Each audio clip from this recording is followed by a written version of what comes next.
Did you know that in 18th century England, a woman convinced the world she could give birth to rabbits?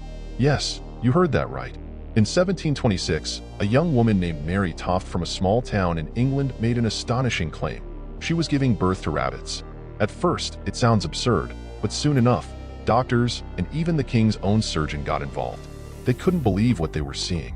Mary would go into labor, and instead of a human baby, she would produce small animal parts, mostly rabbits. And they didn't just take her word for it.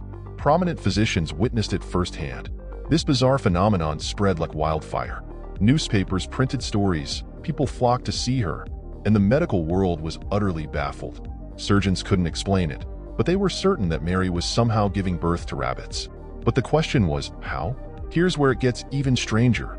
Toft was brought to London for further examination by the finest doctors. Even then, no one could figure out how this was happening. Day after day, she continued to give birth to more rabbits.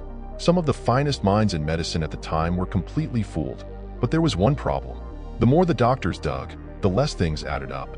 How could a woman, with no history of unusual pregnancies, suddenly be giving birth to animals? Then, in a dramatic twist, they caught her red-handed. Doctors discovered that Mary had been smuggling rabbit parts into her chamber, and it was all an elaborate hoax.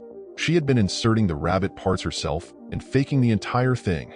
The entire medical community was left embarrassed, especially the doctors who had defended her bizarre case. The scandal humiliated some of the most respected physicians of the time and became one of the greatest medical hoaxes in history. So, how did Mary Toft fool the world into thinking she could give birth to rabbits?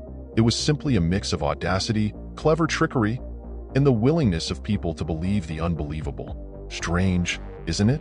Sometimes, the most bizarre things turn out to be the cleverest of deceptions.